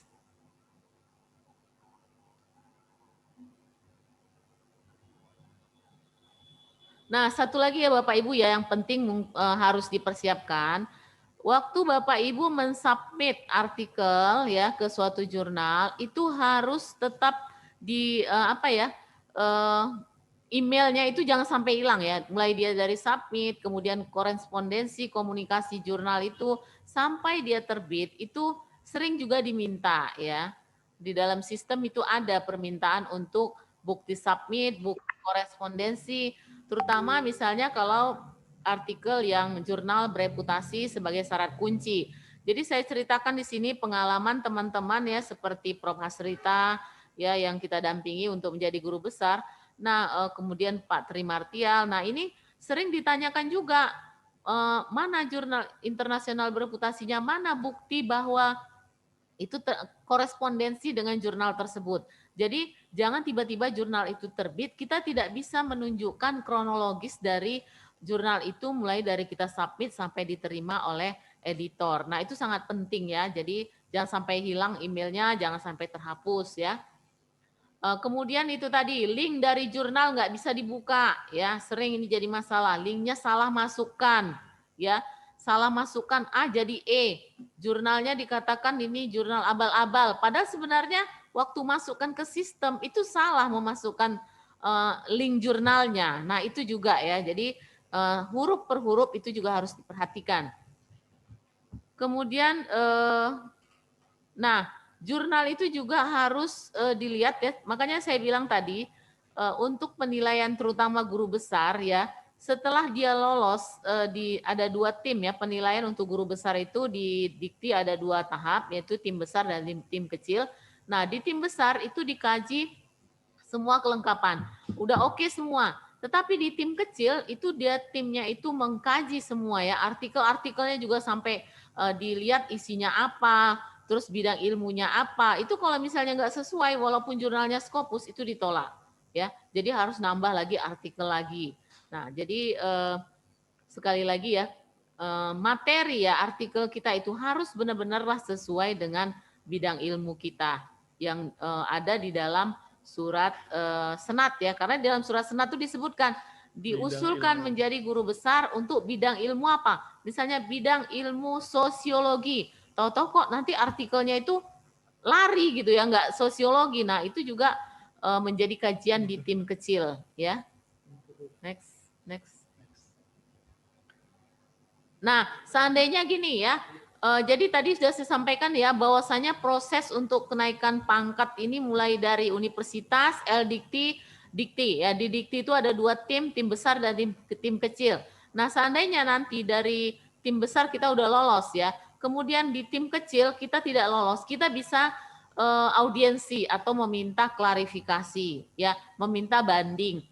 Banding itu artinya gini, kita berdiskusi ya sebenarnya melibatkan rektor, kemudian kepala lembaga Dikti, kemudian yang bersangkutan dengan tim itu nanti akan berdiskusi sebenarnya masalahnya apa ya. Nah sering ini dilakukan oleh teman-teman untuk meluruskan ya, mungkin tim mengatakan jurnal ini nggak sesuai nih dengan bidang ilmunya. Nah masalahnya apa? Nah akan dicarikan solusinya. Nah ini akan menjadi hal yang sangat penting ya dan sangat membantu bagi teman-teman yang mengusulkan guru besar ya terutama. Next. Nah ini nggak usah lagi. Next. Ini tadi udah kita bahas ya. Jadi Bapak Ibu bisa untuk mencari ya jurnal-jurnal yang termasuk internasional yang gimana, yang bereputasi bagaimana, itu harus benar-benar diperhatikan ya. Sesuai dengan syarat-syarat tadi yang sudah kami sebutkan, bahwa yang dimaksud dengan internasional itu apa, ya, kalau bereputasi bagaimana. Jadi bereputasi itu minimal ya Bapak Ibu SJR-nya 0,15 atau tadi WOS ya, Web of Science-nya berapa deh? 0,5 ya. Nah itu harus diperhatikan. 0,5. Tapi kalau seandainya tidak mencapai 0,15, itu dia nanti masuk ke dalam kelompok jurnal internasional ya. Jadi internasional dan internasional bereputasi itu perbedaannya. Kalau dia tidak SJR-nya tadi di bawah 0,15 itu termasuk internasional. Tapi kalau dia minimal tadi 0,15 dan masih terindeks Scopus itu termasuk internasional bereputasi, ya. Terus, nah ini tadi ya, next. Oke, next. Nah, proceeding tadi juga udah kita bahas ya. Ini yang bisa menjadi sumber-sumber ya untuk KUM B ya. Oke, next saja, next. Next ya. Nah, ini yang perlu saya sampaikan mungkin terakhir ya. Ada 18 item yang harus kita lengkapi sebelum masuk ke dalam sistem, ya. Yang pertama surat pengantar dari rektor, ya. Tadi dari SOP-nya setelah rapat senat, udah persetujuan senat, rektor memberikan surat pengantar diantarkan ke Kopertis atau LL Dikti sekarang, ya. Nah, dari LL Dikti nanti diproses lagi, dapat surat dari LL Dikti baru masuk ke dalam sistem di Dikti. Kemudian ijazah ya, ijazah yang sudah dilegalisir. Kemudian SK tugas belajar. Nah, ini bagi yang sedang belajar, jangan lupa ini disiapkan ya. SK tugas belajar dan SK aktif kembali ya. Karena ini ada di dalam komponen-komponen ini yang ada di dalam sistem Dikti yang harus kita isi ya. Kemudian ringkasan ya. Bukan abstrak ya. Jadi nanti disertasi ya, disertasi itu ringkasannya itu harus kita sampaikan ya di dalam komponen yang 18 ini. Kemudian SK jabatan fungsional terakhir. Ya, lektor kepala ataupun lektor tadi itu yang terakhir. Kemudian SK pangkat terakhir. Kemudian nomor 8, 9, 10, 11 ya sampai nomor 12. Nah, itu adalah DUPAK ya. Jadi daftar usulan penilaian angka kredit. Itu udah ada formatnya. Ya, itu bisa diminta sama Anggi dan Dedi. Itu tinggal diisi. Nah, berapa nilainya sudah ada panduannya ya. Jadi 8 sampai 12. Kemudian nomor 13 juga sudah ada formatnya, ini tinggal diikuti ya, pernyataan validasi karya ilmiah dari rektor. Kemudian pernyataan keabsahan karya ilmiah, ini dari yang bersangkutan. Ya, ini bermaterai 10.000 ya sekarang ya. Kemudian yang nomor 15 ya Bapak Ibu, berita acara pertimbangan dan persetujuan senat dan daftar hadirnya. Jadi bukan hanya surat pernyataan bahwa yang bersangkutan berhak diangkat diusulkan menjadi guru besar bidang ilmu pertanian, bukan hanya itu, tapi harus dilampirkan daftar hadir dari anggota senat yang ikut dalam rapat tersebut, ya. Nah, ini sangat penting ya Bapak Ibu. Kenapa? Karena di dalam pernyataan senat itulah ada nanti bidang ilmu Bapak Ibu. Harus dicek dulu ya, jangan sampai salah. Ya, kenapa? Karena tadi yang terkait dengan 3 yang saya bilang ya, ada penugasan, bidang ilmu S3-nya dan karya ilmiahnya. Jadi kalau misalnya yang diajukan senat ini tidak sesuai dengan yang 2 tadi, ini juga bisa menjadi masalah dan harus diperbaiki. Jadi dari awal Bapak Ibu harus memperhatikannya. Kemudian sertifikat pendidik ya. Jadi harus sudah memiliki sertifikat pendidik ya baru bisa menjadi guru besar ataupun jabatan lektor kepala. Kemudian peer review ya. Apa itu peer review? Nanti saya tunjukkan contohnya. Ya harus ada 2 ya. Jadi kalau Bapak Ibu punya 10 karya ilmiah berarti 20 lembar ya Bapak Ibu ya. 20 set karena satu karya ilmiah itu harus ada 2 orang peer review yang mereview artikel Bapak Ibu. Kemudian tambahan ya, itu ada semua karya penelitian tadi soft copy-nya yang diupload ke sistem. Kemudian ada cek turnitinnya juga. Jadi kalau Bapak Ibu misalnya ada 18 karya ilmiah, apakah semua diturnitin? Apa semua di tes kemiripan? Tidak ya, cukup yang internasional saja, yang berbahasa Inggris. Kalau yang bahasa Indonesia nggak usah, ya. Kemudian daftar URL jurnal artikel, ya. Next. masuk ke yang tadi. Nah, yang PowerPoint yang dari Indra yang Ibu. Yang PDF yang 4 tadi. Yang Ibu kasih sama Indra. Nah, ini ada contoh-contoh ya Bapak Ibu ya. Kelengkapan berkas.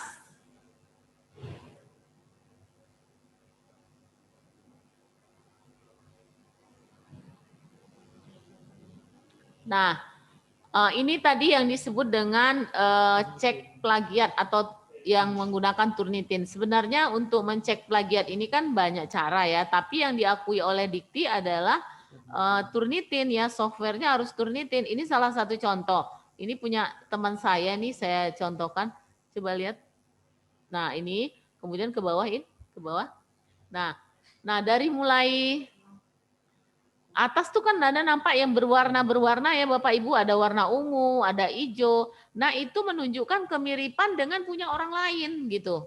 Nah, inilah yang harus kita lakukan ya terhadap semua artikel kita yang akan kita masukkan ke dalam berkas kepangkatan. Jadi misalnya ada 10, tapi yang hanya yang internasional ya, yang berbahasa Inggris. Kalau yang bahasa Indonesia buku tidak perlu. Nah, ini harus dilakukan. Nah, ke bawahin. Terus. Nah, jadi tes kemiripan ini nanti hasilnya kita lihat di bawah. Langsung next ke bawah aja ya. Langsung ke angkanya. Langsung ke angka nilainya. Bawah lagi. Terus. Nah, berhenti. Nah, jadi Bapak Ibu di sini ada similarity index-nya berapa itu? Agak gini kan segini. 18 apa 8? 18. Nah, 18. Jadi ini aman ya Bapak Ibu. Similarity index-nya 18. Jadi ini artikel aman. Nah, untuk maksimalnya 20%. Kalau seandainya lebih dari 20% atau 25% gimana? Nah, itu perlu klarifikasi. Itu samanya di mana? Karena tadi kan yang samanya udah kelihatan ya, ada warna-warnanya. Misalnya tadi kalau warna ungu, berarti artikel ini samanya dengan punya si RS Sitorus ya. Nah, samanya dengan punya RS Sitorus itu 1% gitu. Nah, seandainya ada tulisan samanya dengan seseorang itu sampai 50%. Nah, berarti kita udah ngambil punya orang. Itu udah nggak benar lagi ya. Jadi Bapak Ibu sebelum artikelnya itu diajukan, dicek dulu. Nah, kalau tinggi itu sebaiknya kalau diturunkan nggak bisa karena udah terbit ya. Jadi kalau misalnya saran saya sebelum menulis di sebuah jurnal itu diturnitin dulu ya. Nah, diturnitin misalnya turnitinnya 30. Diturunkan dulu baru dikirim ke publisher ya. Karena kalau udah terbit itu nggak bisa lagi kita rubah ya. Nah, memang ada ya, saya lihat itu sering saya lihat di YouTube ya, cara mengakal-akali gimana turnitin itu supaya turun. Itu nggak benar Bapak Ibu karena itu kan udah terbit. Gimana kita mau menurunkan artikel, menurunkan turnitinnya kan seperti itu. Yang diturunkan itu adalah sebelum terbit, sebelum kita kirim. Kalau udah misalnya katanya ada di antara huruf tuh dikasih huruf O, itu namanya ngakal-ngakali, itu nggak benar, itu nggak bisa ya, itu nanti akan jadi masalah di dikti ya. Jadi yang benar seperti ini. Kemudian kita lihat sebarannya ya, 18 terus dia download Atlantis 1%, RS Sitorus 1%, terus ke bawah itu. Nah itu dia 1% semua. Jadi sering juga kejadiannya dia ada yang tinggi ya di sebaran. Nah, itu harus kita perhatikan dan buat surat klarifikasi. Ya. Bisa saja misalnya metode ya sama dengan orang lain atau daftar pustaka itu nggak apa-apa, tapi jangan hasil atau data orang kita ambil. Nah, itu kita sudah kena undang-undang plagiat ya. Nah, jadi yang Turnitin ini harus diupload ya di web universitas. Makanya tadi di awal saya sebutkan ada URL Turnitin. Kenapa? Karena tim penilai nanti membuka untuk melihat plagiarisme kita dari sini, dia langsung klik di URL kita di universitas, dia bisa buka. Nah, kalau udah aman, oke, dia akan membuat catatan bahwa Turnitin bisa dibuka. Nah, seperti itu. Karena dari hasil penilaian itu nanti banyak analisis ya dari tim penilai.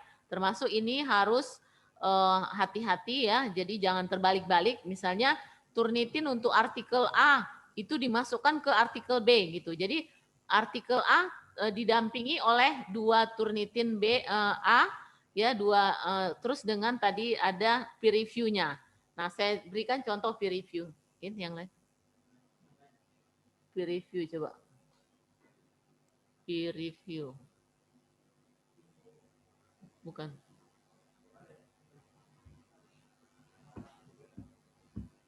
Ini ya.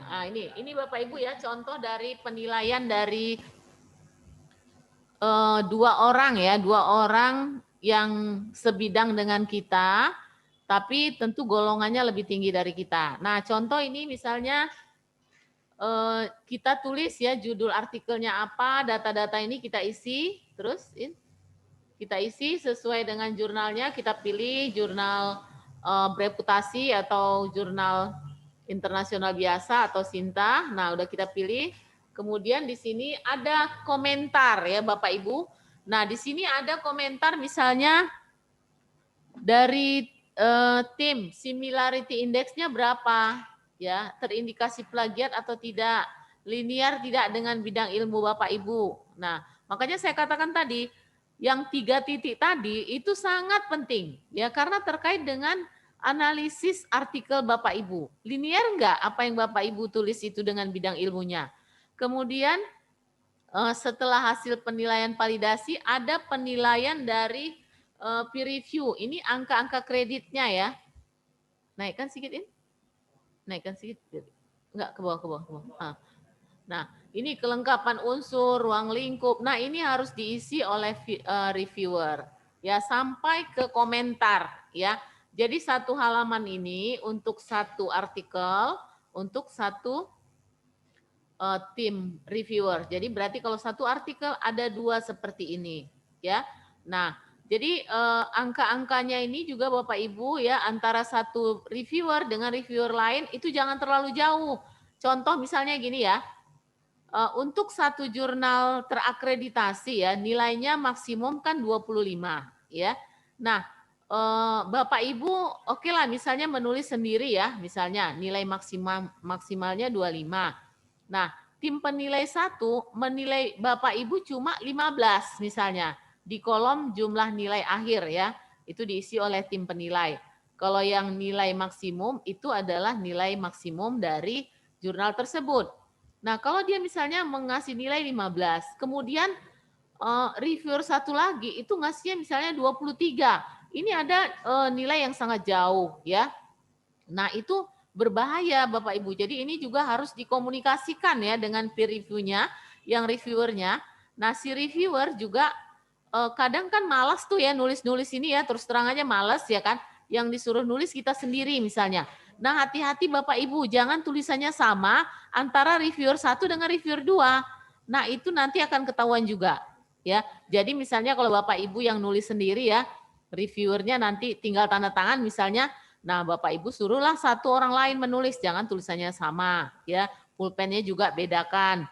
Terus itu harus dalam bentuk kalimat-kalimat analisis ya.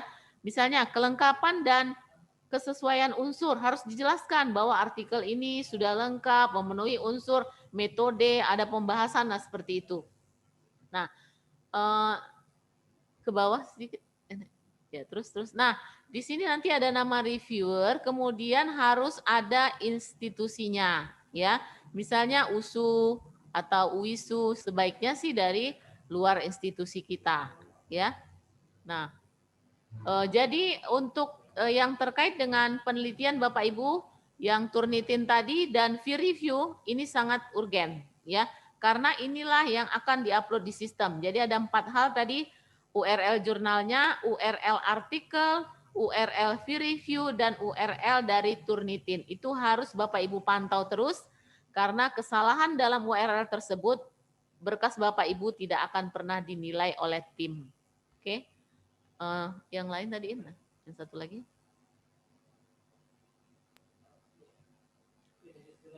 Ini contoh ya, maaf Pak Marjuki ya, saya kasih contoh punya Pak Marjuki nih. Nah, ini contoh ya punya Pak Marjuki baru kita masukkan ke dalam sistem di LL Dikti dan sudah divalidasi. Kebetulan gini ya diperiksa oleh tim Dikti, ada kesalahan kemarin sudah kita perbaiki. Nah, seperti inilah nanti Bapak Ibu list ya, daftar karya ilmiah yang ada di KUM B itu semua dibuat listnya, kemudian URL-nya ya, URL eh, artikel, peer review, dan Turnitin. Ya, jangan sampai salah satu huruf atau kebalik-kebalik, nanti nggak dinilai oleh tim. Ya, ini nanti bisa diminta contohnya sama Dedi atau Anggi. Inilah yang harus Bapak Ibu siapkan. Nanti dari LL Dikti tinggal mengcopy ya. Mengcopy URL-nya ini dimasukkan ke dalam sistem. Jadi kalau di LL Dikti yang untuk PNS itu yang ngerjakan Dodi. Ya, tapi kalau untuk dosen-dosen yayasan biasanya Vina, dia tinggal mengcopy URL yang kita berikan ini ke dalam sistem. Ya, nah kesalahan kita memberikan URL itu akan berakibat kesalahan sampai ke Dikti. Nah, biasanya kita komunikasi dengan teman yang di Dikti untuk menanyakan apakah yang kita usulkan ini udah oke. Dia bantu melihatkan, dia bantu. Kemudian ternyata masih ada yang belum bisa terbuka, kita perbaiki dan baru divalidasi. Jadi validasinya itu ada 2 kali ya Bapak Ibu. Pertama validasi di LL Dikti, kemudian sudah oke, kita kirim ke Dikti, diperiksa oleh tim teknis di sana, udah oke, divalidasinya kembali. Jadi validasi yang kedua di Dikti itu sudah masuk ke dalam sistem, nggak bisa dibuka lagi, udah menunggu ke penilaian. Nah, terus habis ya ini. Habis ya, baru tips tadi tips. Nah, yang terakhir saya memberikan tips kepada Bapak Ibu selain semangat ya tadi, sebaiknya Bapak Ibu jangan terlalu semangat kalau loncat ya, maksudnya loncatnya itu tadi dari lektor mau ke guru besar. Nah, itu kalau memang udah siap mental dan siap segalanya, jurnal-jurnalnya oke. Tapi kalau tidak, ya sebaiknya yang reguler saja ya. Kemudian tadi yang 3 titik ya, kesesuaian ijazah terakhir, bidang penugasan dan publikasi karya ilmiah. Ya jangan sampai salah, nanti home base-nya di mana, karya ilmiahnya kemana, waktu mau guru besar ditolak. Ya sayang kan waktu sudah habis. Kemudian yang akan diterbitkan ya, artikel yang akan diterbitkan. Nah, itu kita turnitinkan dulu ya. Udah diturnitinkan, udah dapat maksimal 20% baru dikirim ke publisher. Jangan ada bahasa-bahasa saya dengar gini ya, kata-kata teman-teman, loh kan nanti jurnalnya itu yang akan menturnitin. Nggak bisa kita beranggapan seperti itu. Harus kita dulu yang memperbaiki artikel kita, baru kita kirim. Karena banyak yang kecewa ya. Saya punya pengalaman juga membantu teman-teman, dia artikelnya itu turnitinnya itu sampai 78%. Padahal itu jurnal Q2. Nah, kan sayang Q2 itu nggak gampang kita masuk di situ, tapi setelah terbit tidak bisa digunakan sebagai kunci. Kenapa? Kalau kita masukkan akan menimbulkan masalah. Ya masalah juga secara pribadi nanti dianggap sebagai plagiat ya. Kemudian artikel yang berbahasa Indonesia ya maksimal 25%. Kalau lebih nggak ada gunanya karena nggak bisa diterima oleh sistem. Sistem tidak akan bisa divalidasi ya. Kemudian ini saran terutama untuk adik-adik yang masih lektor tadi ya, yang masih fresh ya, kenaikan pangkat itu harus direncanakan ya secara berkala dengan menerbitkan artikel secara berkala ya. Nah, yang terakhir tadi pengecekan URL untuk Kumbe itu harus dilakukan secara teliti. Artinya gini, saya menekankan ini kenapa? Karena disinilah kunci keberhasilan kita untuk disetujui untuk lektor kepala dan guru besar.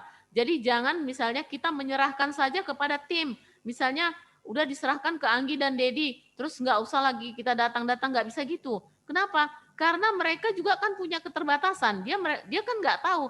Misalnya Anggi kan nggak tahu tuh jurnal itu di mana, URL jurnalnya apa, kan seperti itu. Kalau sebatas URL peer review dan Turnitin, oke, itu bisa. Karena kenapa? Karena memang itu adalah di web kita sendiri. Tetapi kalau yang terkait dengan URL jurnal masing-masing, ya kita yang menerbitkan, kita yang tahu URL-nya, tentu kita yang harus ikut ya memperhatikan dokumen-dokumen tersebut. Jadi tidak bisa diserahkan hanya kepada tim, karena nanti takutnya timbul saling menyalahkan ya. Oh dia nggak ngerjakan, tapi dia bukan nggak mengerjakan ya, tapi karena juga dia nggak semua dong jurnal-jurnal kita dia tahu. Masa kalau kita punya 20 artikel, dia terus cari satu-satu URL jurnal kita, itu juga nggak ini ya, nggak bisa ya, karena juga punya keterbatasan. Jadi harus ada saling ya, saling koordinasi antara tim pengusul yang mengusulkan dengan tim di universitas, kemudian nanti kita akan bantu untuk komunikasikan juga ke tim LL Dikti dan tim Dikti. Saya rasa itu ya untuk sharing, mungkin nanti ada diskusi yang bisa kita kaji lebih dalam. Silakan, Det. Oh, ada yang udah lewat. Oh iya, udah jam 12.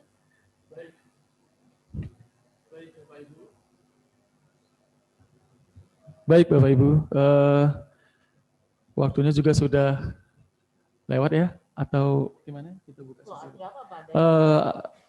Baik, kita buka sesi tanya jawab. Itu ada.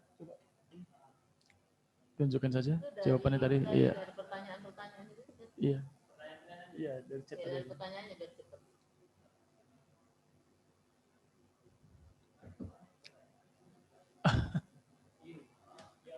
Mohon penjelasan. Itu tuh di atas. Enggak, biar Ibu aja yang ngelihat. Mohon materi di share, oke. Oke. Oh, itu 500 ke 700. Harus penulis. Jangan kita.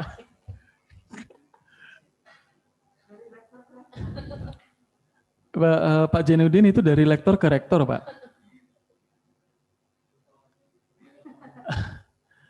Mungkin salah rektor ke lektor kepala ya, Bapak. Silakan, Ibu.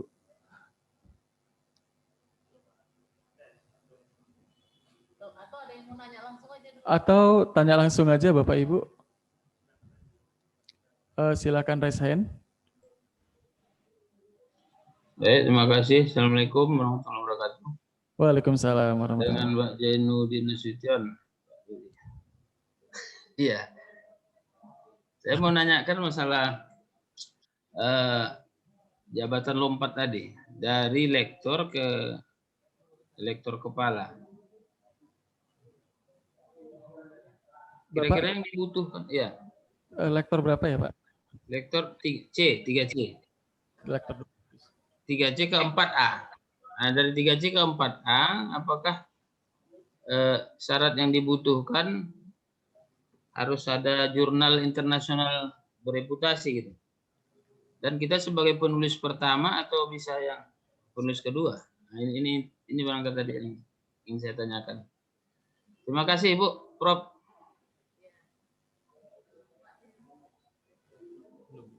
Bapak, maaf Pak, sebelumnya Bapak udah doktor atau belum? Belum. Nah, untuk melakukan lektor kepala apa cukup dengan jurnal internasional reputasi atau memang harus mengambil kuliah dulu? Pak, kalau Bapak kan sekarang posisinya di lektor 200, mau ke lektor kepala 400 ya Pak, misalnya ya. Nah, kan sekarang masih S2. Nah, itu Pak, untuk syarat kuncinya ya, syarat kunci itu harus ada jurnal internasional, tidak harus bereputasi, jurnal internasional saja sebagai penulis pertama. Nah, angka kredit yang dibutuhkan kan 200 ya Pak, untuk Bapak Benar. penelitiannya 80 Pak, 80 angka kredit. Oh, nah, iya.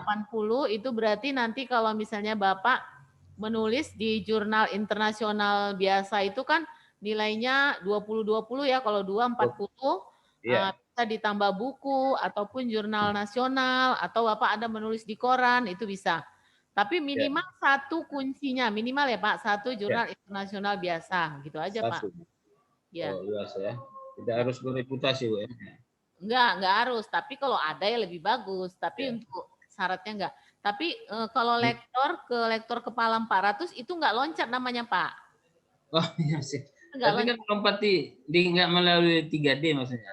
Enggak, itu jabatan profesional enggak loncat. Yang loncat itu Pak kalau Bapak lektor langsung ke guru besar. Itu yang misalnya gitu loh. Loncat apa? Loncat jauh itu. Lompat jauh. Makasih Bu Prof. Ya. Ya, Pak. Baik, penanya selanjutnya Bapak Ibu.